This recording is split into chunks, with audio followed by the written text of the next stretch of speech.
I'm Shana Meyerson with YOGAthletica in Los Angeles, California, here today to do two really cool leg behind the head arm balance poses. The first one's going to be Sirsa Bakasana. For all of you Sanskrit geeks, Eka, one, Pada, leg or foot, Sirsa, head, one leg head, Bakasana is my crow pose. So that's going to be sort of one leg in crow, one leg behind my head. Second one, sort of the same thing, just done in the twisty version, but totally different name. Parsva Dandasana, Parsva side Dandasana staff pose. Let's get started. I'm going to be working today with my left leg, and of course you're going to do both legs, but just do it with me on the left, and then you can move on and do it on the right. Starting off with a nice hip stretch and twist, because our final pose is both a very big hip stretch and a big twist, with Ardha Matsyendrasana. So my half forward of the fish pose. Bend your right knee so it's sort of pointy out in front of you, taking your left leg over to the other side. Remember that this left foot needs to be flat on the floor and sort of as far back as works for your body. We'll take it more into the inner hip. Notice if your tush is lifting, let's bring that down. No matter how big your twist is, I always like to start by hooking with my elbow, really giving me some leverage to twist my body way over to the other side, trying to get my whole chest to the outside of my leg. Now, here's the thing, guys. These poses, not necessarily this one, but the one at the end, are not poses you want to take lightly. These are poses you do after your practice, after you're warm. So go do your practice and then come back, okay? If this is easy for you, and I hope it is, or the rest of this is going to be really hard, let's take the arm over and press into it instead. You probably know this pose already, so let's just use this variation today to really get some beautiful leverage. The more I press into my arm, the more I can open, but keep this left shoulder opening as well to really solidify the twist. The last pose, which is the Parsva Dandasana, is a big twist, guys. So you really gotta warm up that spine. Okay. Remember that you can always take these poses as long as you need to. So put me on pause if you need to hold this longer. Coming out of the pose, staying with my hip, I lie down on my back, coming into reclining pigeon, left knee goes forward, I pull my right knee to my chest. This left foot is basically just at the edge of the knee and sort of flexing to protect this knee, this left knee. You want to be able to get this leg all the way to your chest. Otherwise, it's going to be really hard to get it behind your head. So with all of these stretching, warmy-uppy poses, you got to do what works for your body. It might mean you don't get to the end of this video today. Or maybe you get in, but just by watching rather than by doing. That's okay. You do a little bit each day, and things do open up over time. Let's take this a little deeper. Grab your ankle with your right elbow. Take your left arm behind your head, sit up to clasp, and then see if you can lie back down. So just use the pressure of your head to try to get your elbow down to the floor, and you'll notice that my left leg is very parallel to my chest, right? So this is really just the same as what you do when you're doing your pigeon stretch lying down. I'm just doing it lying down the other way. Try not to collapse too much to the left. Keep that left side body long. And then again, this might be where you're at today, but if you can, shift the foot into your right elbow, your knee into your left elbow, hug it like a baby, and let's pull it a little bit deeper. So I'm looking for a leg that's more or less parallel to the wall behind me, rather than like here or like here.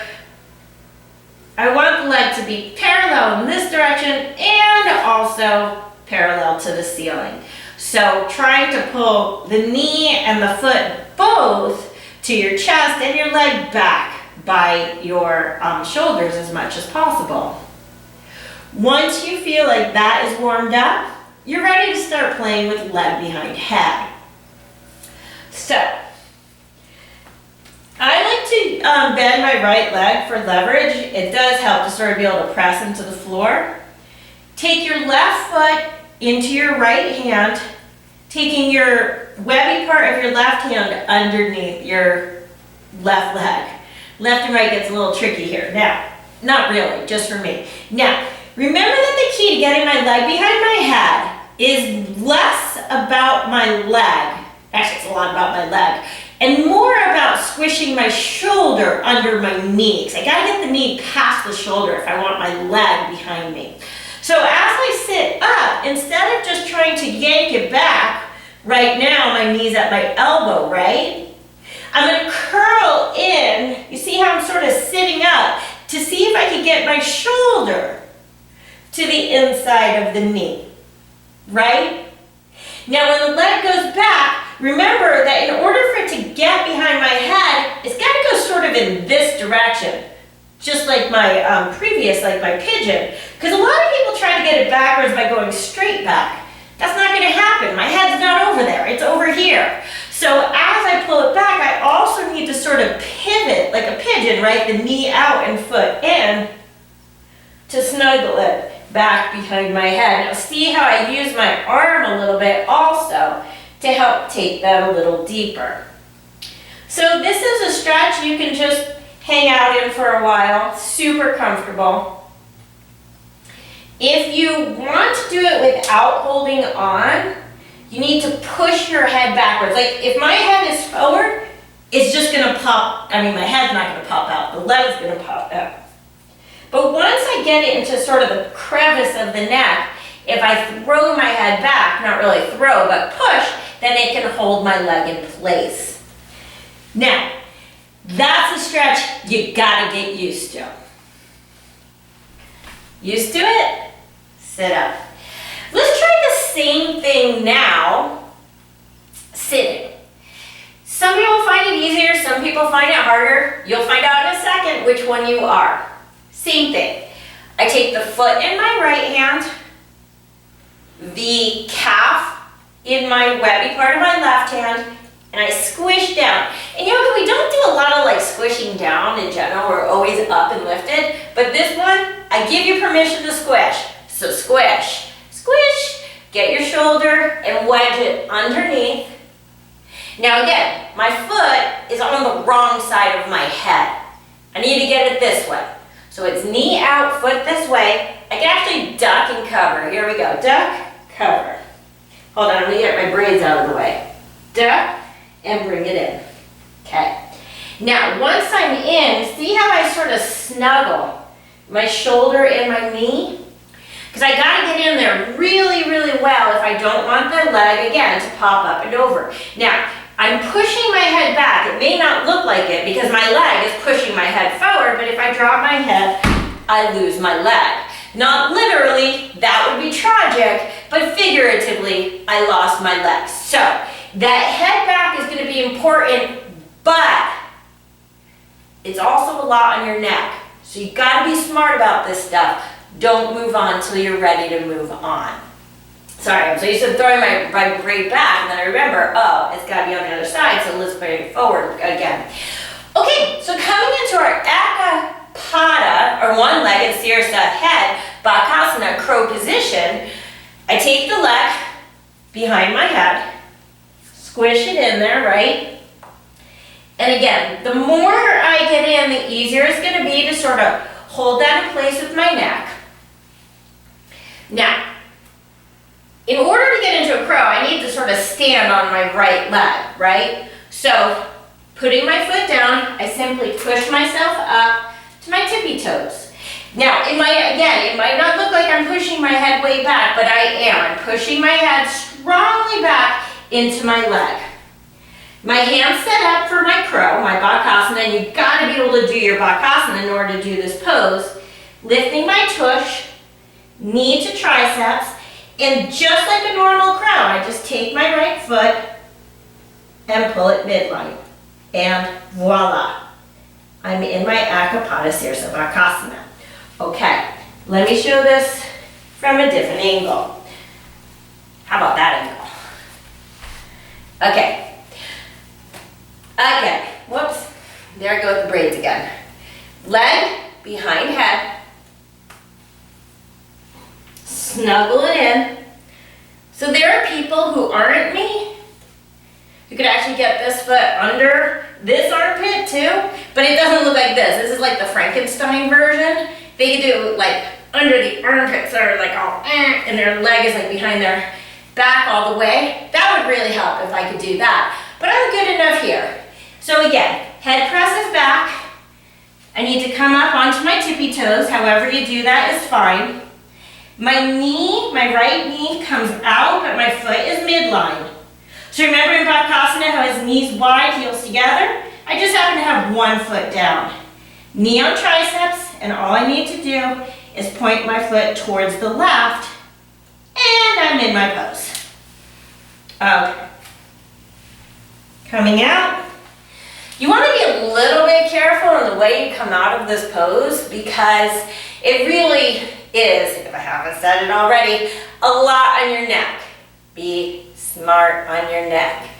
Okay, ready to take it into a twist?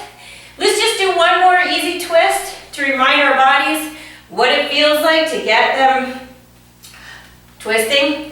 So just a simple twist, place your hand on your knee. Remember to really open and lift from your back shoulder. And use your inhales for length, your exhales for depth. So my hand is behind me, but I'm not leaning into it. I'm on my fingertips and just using them for leverage for the opening and the lift. So each time I exhale, I sort of pull my tummy in a little bit to create extra space for the twist.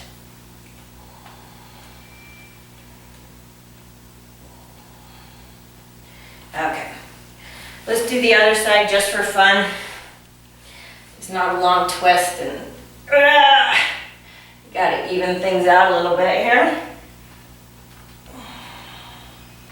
So it's inhales are my lifts, exhales are my twists. Try to stay more or less upright. Don't lean backwards into this one. And you could also move your hand in a not really clockwise direction. It's actually counterclockwise in this direction, but in sort of an arc behind you to take it deeper and back. Okay, so now let's take the Parsva, the side Dandasana version. Really is just like crow. So remember that in crow, just quick reminder on crow. In normal crow, it's feet together, knees apart, right? And then as I come up, it's still feet together, knees apart, which means my foot is in midline, which is what we just did. Now side crow is different. Side crow, instead, what I'm trying to do is take my legs to the side, right, by pivoting my hips.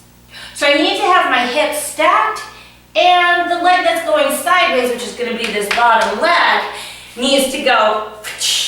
If you try to lift it behind you, well, you're going to fall right off. So make sure you understand that concept before we go into full posture. Here we go. We start with the leg behind the head, right? Same thing. Snuggle, snuggle. Get as far in there as possible. We got to get onto our toes of the right leg. Now, before, my right leg was facing to the right, right? Now I need to face it to the left because I'm coming into the side version. My left arm, I don't want it too close to my knee because it will slide off. So I sort of pull it in, just as if I was doing a side crow. And as I lean forward, imagine there's something sideways that I'm trying to kick next to me to come into my Parsva Dandasana. Okay. Do I do it from the other angle?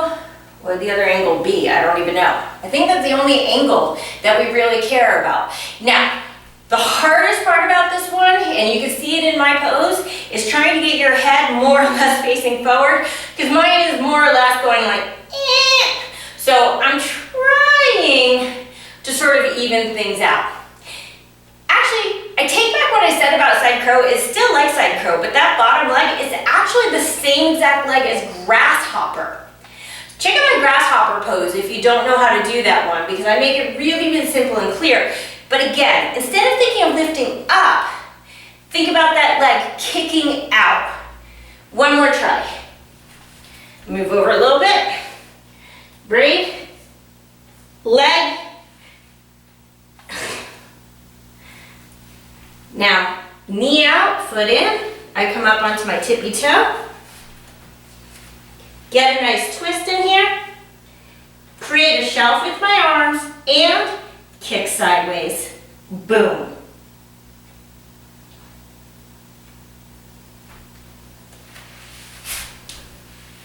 And now, you're the coolest kid on the block.